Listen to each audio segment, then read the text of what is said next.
we want to offer a message of hope. Right now, there's a lot of challenges in our world. At this time, according to UNICEF, there are 1 billion children at risk in the world. Severe climate change risk, and that could and likely will get worse as the future dynamics of the climate crisis unfold. We can either face our collective challenges, or we can fall as a result of them. We have 1 million species that are at risk, apparently, by 2050. Absent a collective action on humanity's part, the inertia of our current process is likely to unfold in a similar way to the way it's operated in the past 50 years. In the past 50 years, we've not moved the needle on climate change. We've not truly even understood climate change. Being very candid, we don't know how to solve the climate crisis. And that's not a problem. It's part of the process. It's necessary.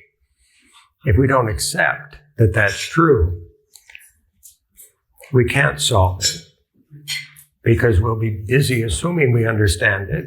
We'll be busy assuming that we have the solutions, that they're already on the shelf, ready to go. And as we make that assumption, the world will continue to spiral into challenges. We have wars and threats of wars, Ukraine and Russia, Iran, Northern Korea. And the pressures are building in our world.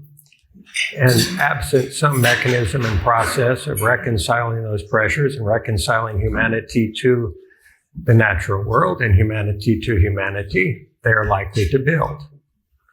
And we don't have currently a system for mitigating those increasing pressures or managing the increasing complexity of life in our world. It's going to get more complex from here. It's not going to get simpler. It's not going to get easier. The pressures are going to increase. The population will increase. The application of technologies such as ChatGPT are going to continue to unfold in unforeseen ways. We don't have preemptive, proactive solutions. Our systems of governance do not map to this world. They're not keeping up. They don't have the capacity to do so. Therefore, it's incumbent upon humanity to find some way, collectively, working together, collaboratively, to solve these challenges and to arrive at a collective set of understandings that will allow us to continue to thrive as a species, not destroy 1 million species by 2050, not increase the temperature on the planet. We're all about collaboration. Thank you kindly. Can you folks hear me adequately? Yeah. Wonderful. Sorry. I'll do my best. The solution is not technology. Technology, oddly enough, has brought us to this point. It has generated a dynamic on this planet of voracious feeding and destructive process that we have taken for granted to be necessary as we've placed ourselves as more important than any other species on the planet and even the planet itself. That's an obscuration, a blind spot. It's a misunderstanding of the relationship between humanity and the planet that we have not reconciled. It's imperative that we reconcile it. There must be a system, a process, and a technology for that reconciliation to occur. And we're doing our best to design it, architect it, envision it, build it, and implement it. And we're asking you folks for your help. We can't, there is no organization, there's no nation on this planet that's going to do it alone. There is no individual that's going to understand it all into solution. And that's not a problem, that's a process. The pressures that we're experiencing right now are formative. They're not destructive. They're necessary evolutionarily. We will not have the potential to become that which we have the potential to become unless we had these pressures. We wouldn't do it just because we thought it was a good idea. We wouldn't change fundamentally without pressure, without stress, without fear, without anxiety, without battle, without conjecture. I would like to invite you to see the elephant in the room. You've all heard the story of the 4 blind men and the elephant, all seeing the different portion of the elephant as the elephant, imagining that they understood it, imagining that they could grasp all of its dimensions through one understanding that they arrived at individually, not collectively, not collaboratively. They weren't able to compare notes. They didn't have a capacity to map the elephant, understand it in its entirety. That's similar to the climate crisis. It's multidimensional. There are innumerable dimensions to the climate crisis: social, emotional, technological, planetary, ecosystem-wise, species competition-wise, ignorance on our part as a species, as well as a constant dynamic of efficient, effective learning. And the question is, can we choose to focus the learning on that which will reharmonize us with the planet? Can we prioritize that choice as more necessary than any other choice? If we do, we will be here for the earth. We'll be here for every species. We will, as if it was ourselves, we will value it and prioritize every species as ourselves. We prioritize the planet as ourselves. If we make that choice, that's a commitment, that's a discipline, that takes courage, that takes sacrifice, that takes leaving behind the past, the tribalized trajectory that has brought us to this point, which has not been a problem. It's been our training wheels. It's been our path and developmental process. It has made this moment possible. We couldn't be having this conversation here now had we not been who we have been in the past.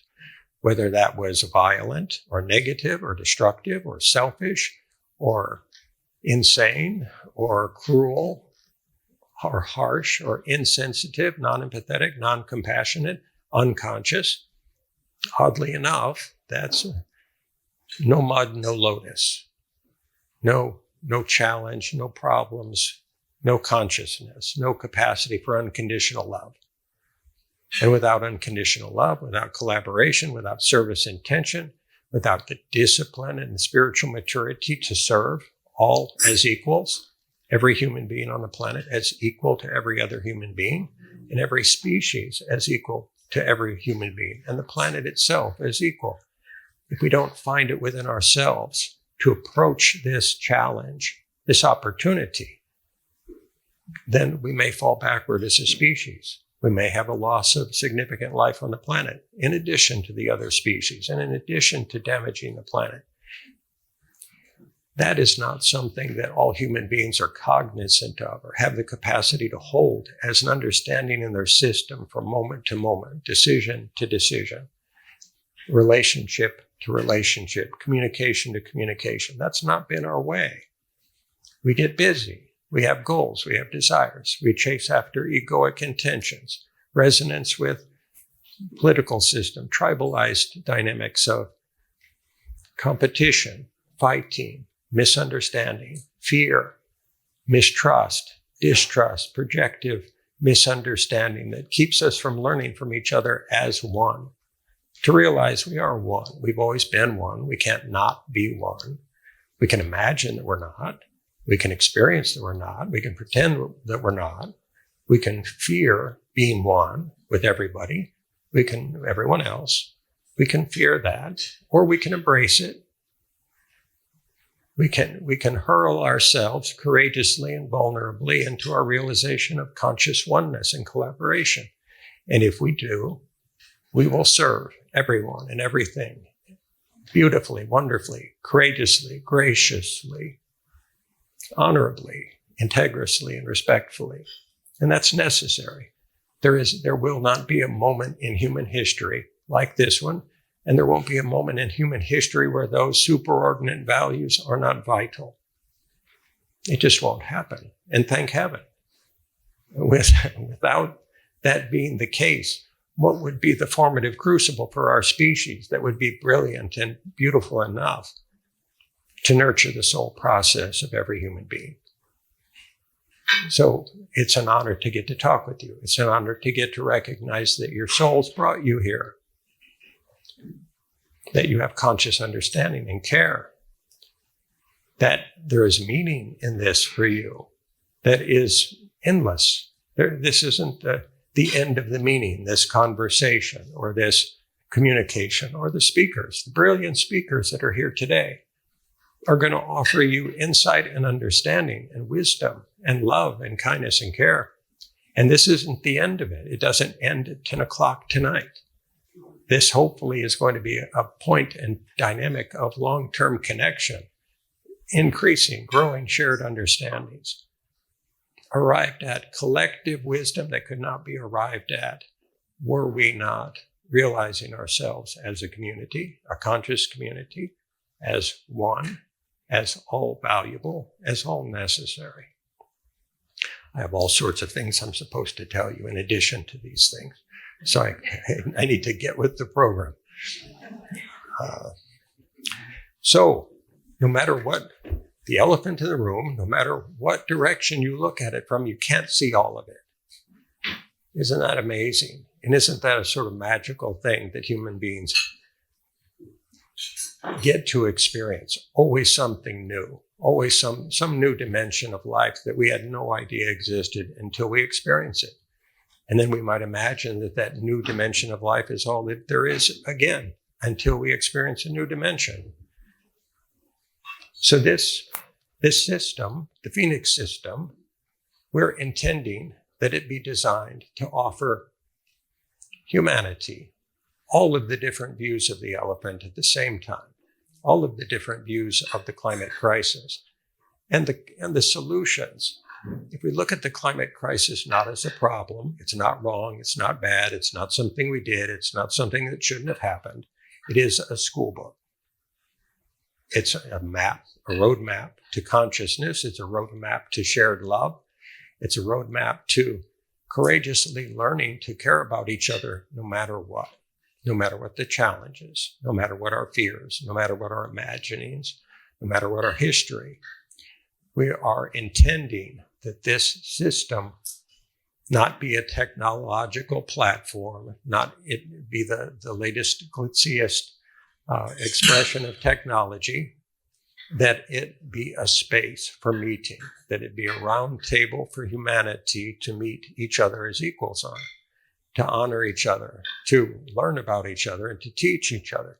Nobody's got all the answers. We don't have the answers. World System Solutions, a nice big name. We don't have the answers. We have thoughts, we have ideas, we have a vision, we have an intention. We want to serve. That is our single purpose, is to serve all of you, every human being on the planet, and the planet itself as equals, moment by moment. Every thought, every deed, every intention is that. And there isn't any other. And there won't be. What possible purpose could there be beyond that?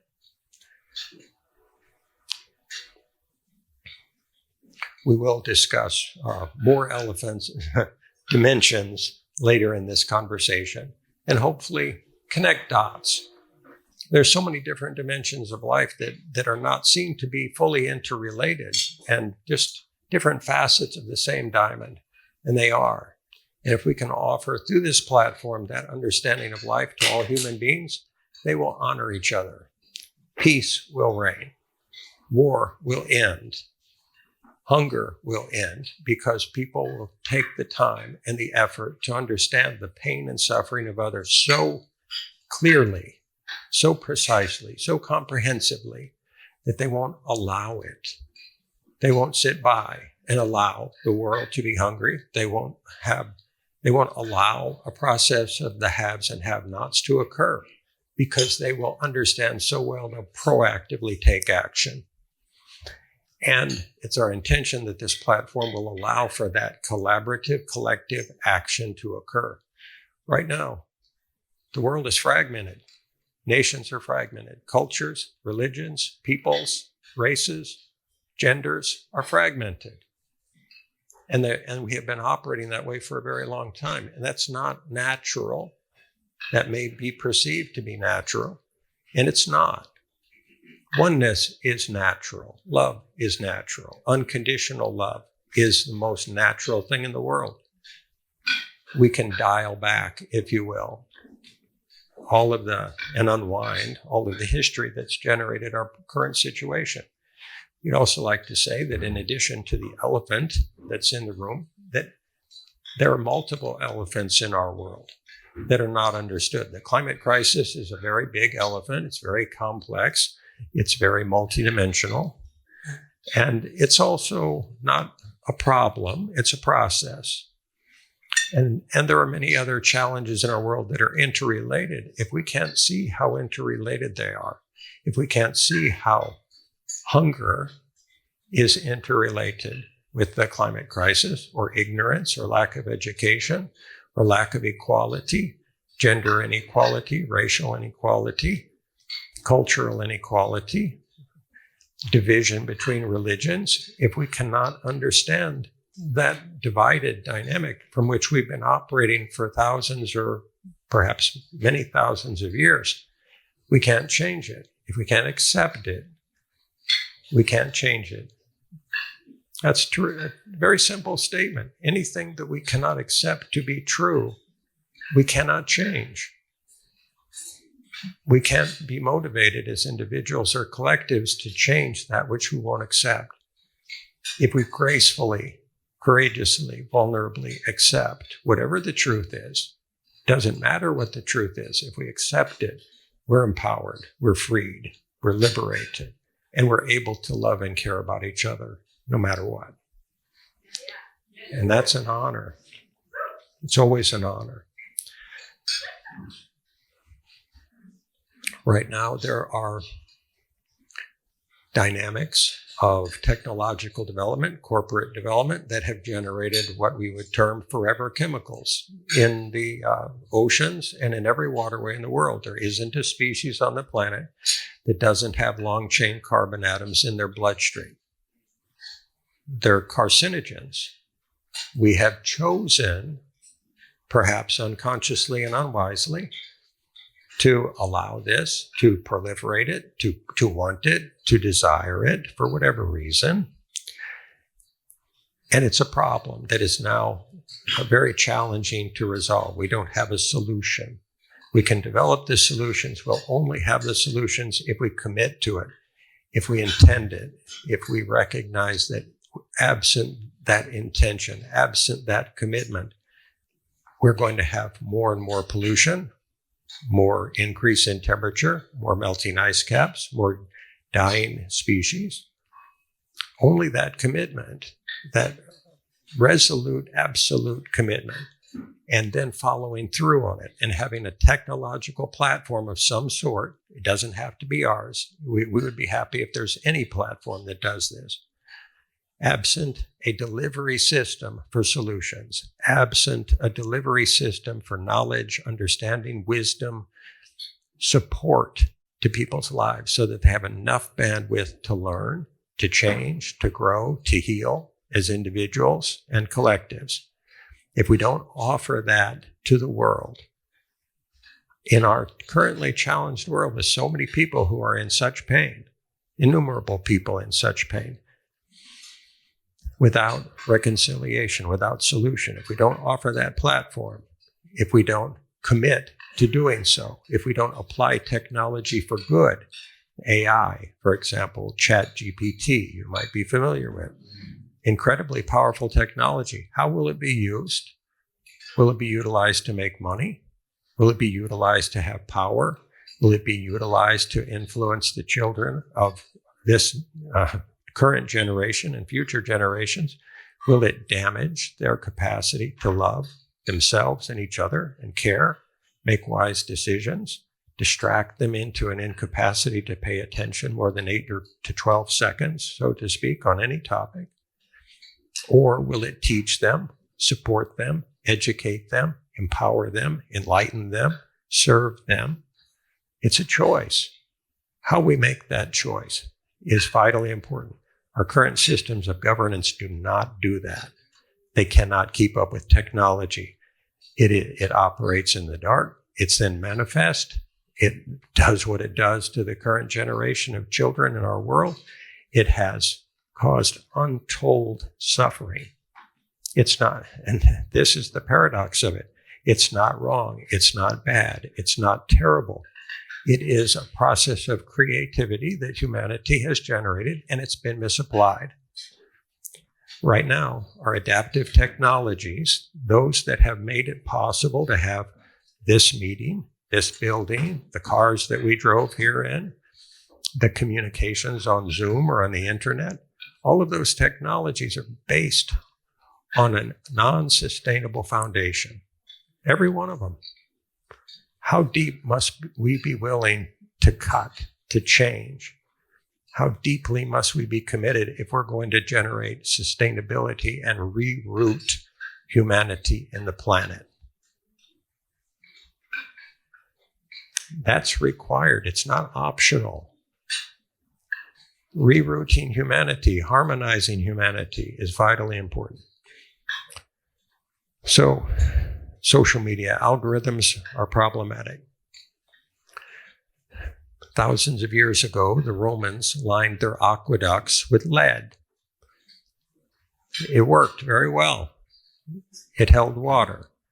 And it also poisoned their populations and damaged their brains, lead poisoning. So they changed. They didn't use lead anymore. Have we learned from that lesson 2,000 years ago?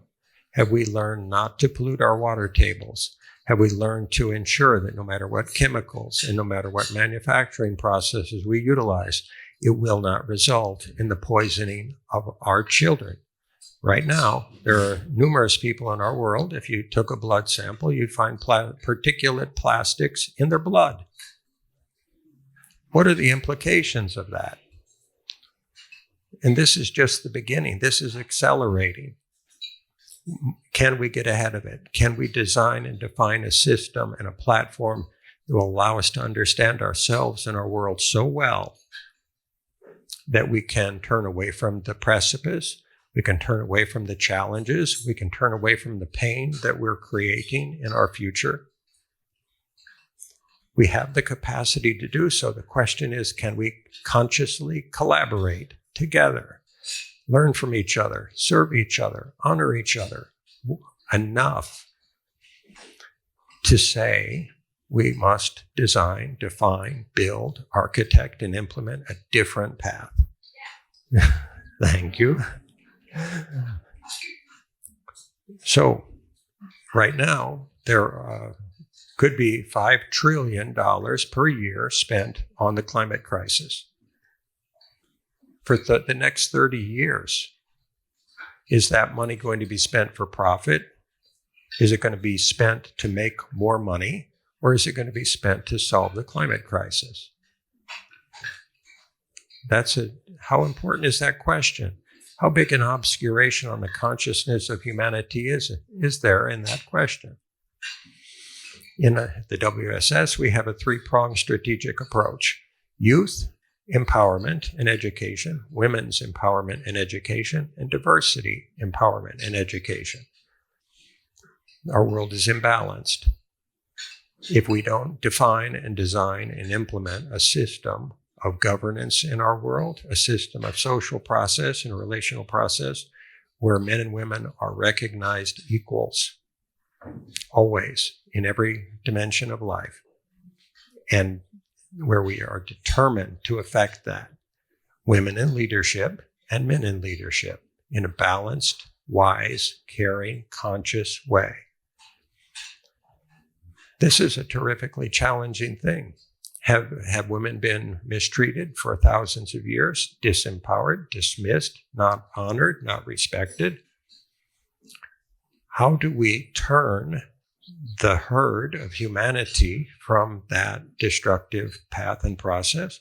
How do we engage all of the women in the world, empower them in every possible way to help the world change and transform in every necessary way, in every healthy way, in every relational way, in every wise and insightful way that women have that men, I'm not meaning to be insulting, many men are not nearly so astute about relationships as women.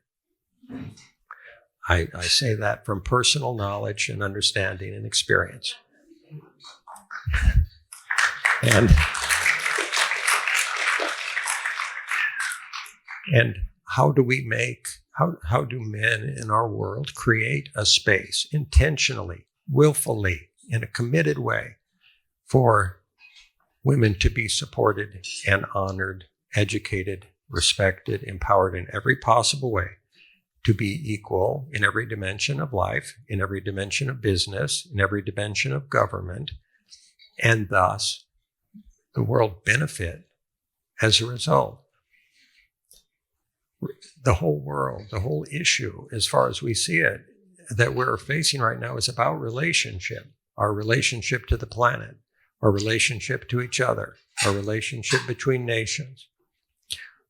We do not have a space, a place, an environment, a system to support that evolution of conscious collaboration between men and women, between every nation, every culture, every religion, every race, every age group. It's our intention to develop an acceleration ramp for young people onto this platform. Young people are not part of the conversation about the climate crisis for the most part. They're being held back, dismissed, undermined, challenged, not respected. And in that dynamic, we are missing out because they get what our generation does not. They have grown up in an environment we did not grow up in.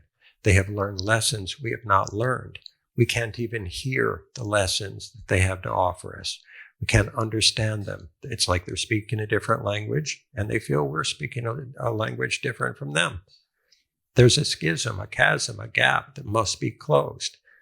If there is no space that supports the closure of the gaps between genders and age groups and cultures and nations, if we don't create one, how will it be manifest? How will it be integrated? How will everyone learn to love and honor each other?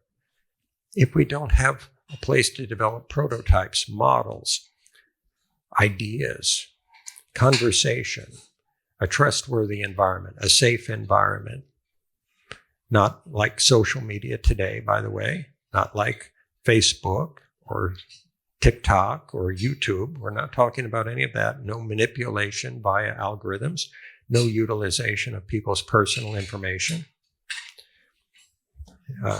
You probably can see the graphic on the screen, the consumption of humanity and the planet of our current non-sustainable manufacturing dynamics and business and organizational dynamics, and even national and international dynamics. So we would ask, do you feel that the climate emergency, which is a real emergency, and it's just the tip of the iceberg, metaphorically, can it be solved by technologies alone? Or is it far more than that? Is it a social process, a human process, an intellectual process, a spiritual process? We absolutely need holistic solutions. We need a space to design them, a safe space. Right now, organizations compete. They don't collaborate. There isn't a system that will bring them in, link them together, give them a safe, non-competitive environment to share their knowledge, their expertise, their technologies, their solutions, and to generate aggregate solutions that are whole solutions that will last, that will outlast us. Our intention is the platform we're intending to design will last for generations, hopefully for 100 years. This is a process of birth of a new type of humanity. All of these pressures, all these stresses, they are the birth pangs of a new humanity, a new higher consciousness. They're not a problem, they're necessary. They're a gift. Pain itself can be a gift. It's something we avoid, and it's also vitally important to understand the necessity of in our lives. And it's also unnecessary for it to be experienced beyond certain degrees. How can we help people remain within their tolerable range of pain, learn from it, grow from it, evolve from it, become more mature and disciplined and courageous, and simultaneously co-creatively empower them? If we don't create a system, if we don't engage every human being and every organization in the creation of that system? Are we going to be able to design the solutions of the future? Or are we just going to try to generate minimum viable products that can be sold, that will end up damaging the world and future generations? They'll make money, they'll create market share, people will love them and really enjoy utilizing them, and then they will do what they have done for the last 100 years, which is damage our environment, damage our future, damage the future lives of 1 billion children.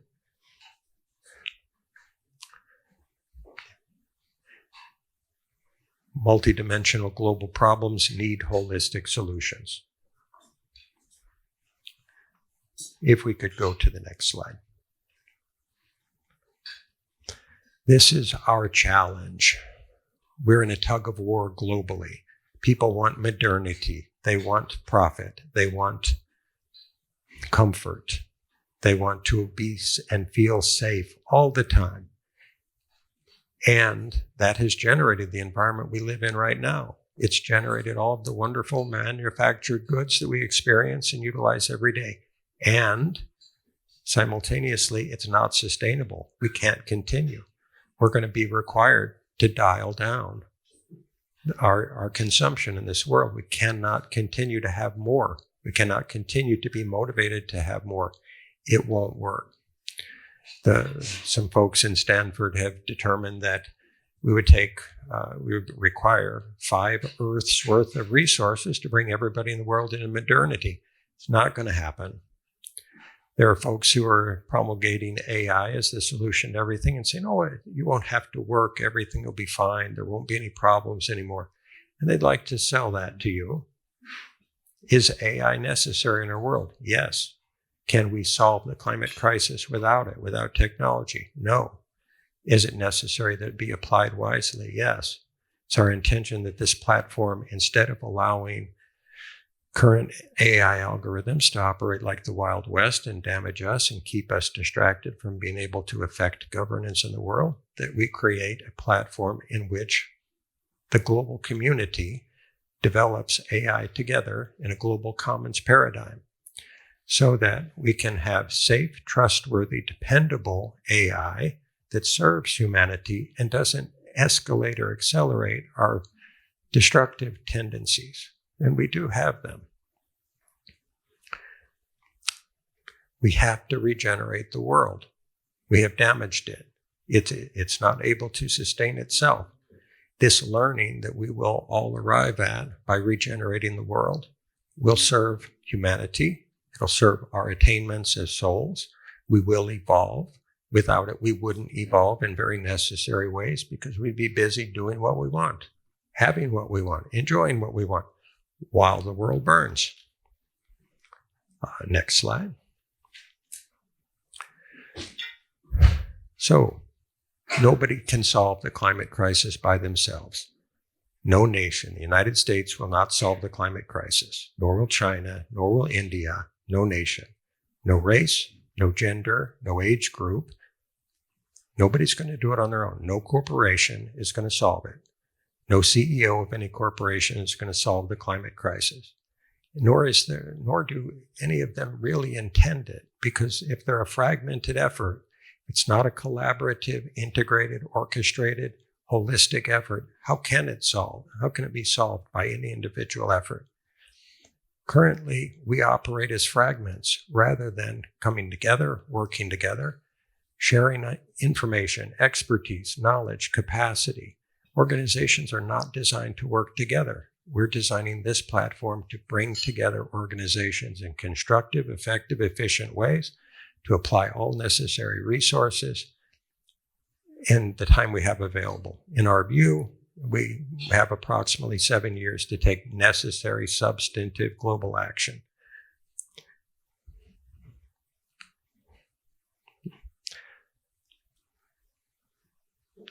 Artificial intelligence, again, on its own, is not going to solve the climate crisis. It will need to have the effect of its understandings, whatever it would teach us or show us, applied by human beings.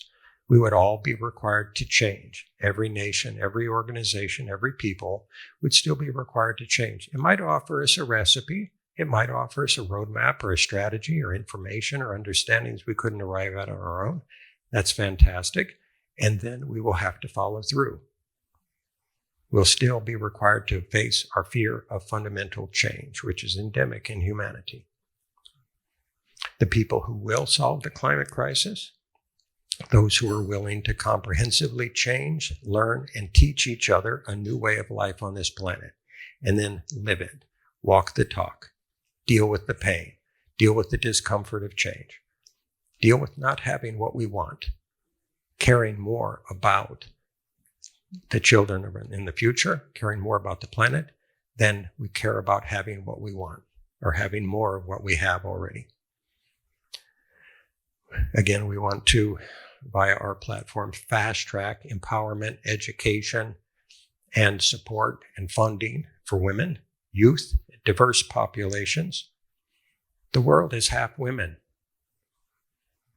If they are not an equal partner in this conversation, we will not get there. We're being very candid. It just won't be.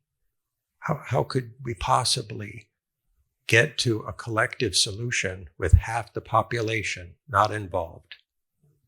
It's this type of insanity to even conceptualize it. So the question is, do we love our children and the planet enough to change? Wonderful. So we have a very short video for you. It's just hopefully a change in perspective, an optional opportunity to see our lives differently than we currently do or have in the past. Go ahead.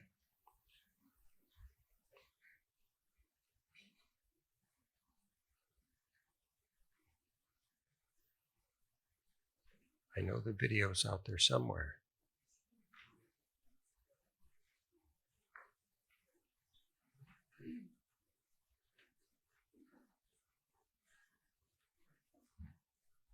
Ah, good.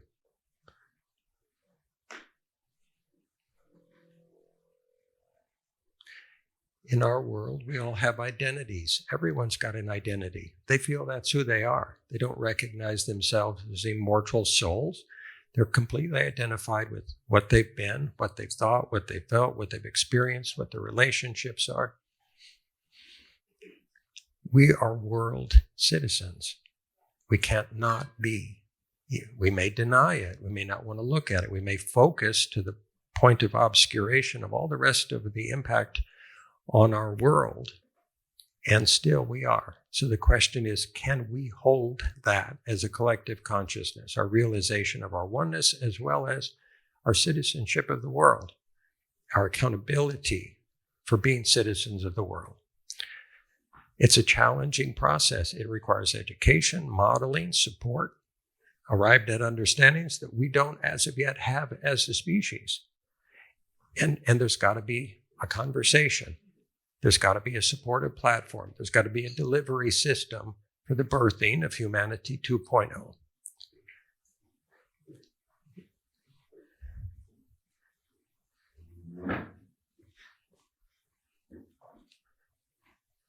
Thank you. Okay. This is challenging. Right now, our world is fragmented. We don't have a way currently. We don't know a way. We haven't taught ourselves a way. We've not modeled a way. We've not shown examples of the way to collaborate as tribes, as organizations, as nations. We have operated in this fragmented way for a very long time. It's vitally important that we find some way to align and unify. Absent some support system in that regard, political representatives are not going to do it. Heads of organizations are not going to do it. They're busy competing. They're not busy collaborating. They're not busy unifying. They're not busy aligning. Next slide. This is what we need. This is what we perceive we need. An alignment of the spiritual and the religious, the mental, the abstract, and the intellectual and philosophical. organizational, institutional, and governmental, emotional and relational, agricultural, indigenous, physical and scientific and technological, even the personal and the egocentric, integrated and linked to the planet, rerouting ourselves as a species to the planet. It has so much to teach us. We don't have a way to engage with it. We become disassociated as a species. Next slide. If we do choose to realize ourselves as global citizens, what does that mean? How do we arrive at that? How do we change the trajectory, the inertia, the process, the path that we practiced, the tribal dance, if you will, and the relational dance that has kept us in this limited incapacity to evolve and change into a capacity for conscious collaboration? We need to learn to be accountable for our stewardship of the planet and the future. That last is something that most human beings don't do very well. They don't look ahead. Okay, so we've got a pressurization. It can be integrative if we choose for it to be so. As the pressure increases, we can fight over the scraps. We can battle each other. We can hate each other. We can fear each other. We can distrust each other, or we can learn to trust each other again. We can build trust together if we choose to. That means actually intending it, prioritizing it first and always. There are innumerable pressures that are driving cultures, races, genders, leadership dynamics, spiritual and religious groups, ecosystem dynamics, intellectual and philosophical developments. There must be a way to integrate all that into a holistic perspective. And we hope to offer that. And we can't offer it. We're not here to tell everyone how to do that. We're here to create a space, a container, where everybody can work together to achieve that together. Because there is no individual in this world that's not a key and important piece to that puzzle. Next slide. We can have a smooth, healthy, wholesome, loving, kind, caring, conscious integration of our capacities. We can realize our highest potentials. We can realize our highest, most graceful, beautiful, kind, caring expressions as souls and as communities. We have that power. It's a choice away. One choice. This is very difficult to read, I'm sure. This is our envisioned architecture for the platform. It has many different modules. We are building one module now, the climate scale module, for greenhouse gases, carbon and methane and green projects. This is being designed right now, and we hope that it will begin to be coded within the next couple of weeks. This is the first module of 22 modules. All of these are designed to work in a synthetic way, integrated, to amplify synergistically all of their capacities. We feel this is a platform in which humanity can realize itself while simultaneously solving the climate crisis and healing itself emotionally, relationally, culturally, and spiritually. This is, sorry for the crass technological representation. This is our current envisioned technological architecture of how to make it happen. It includes a universal knowledge base and a core collaboration engine environment, a space to help people remain in conversation and shared understanding with each other so profound, so clear, so supportive, so accelerating in its influence, whether it's scientific research acceleration, cultural healing acceleration, or transformation of leadership on this planet comprehensively.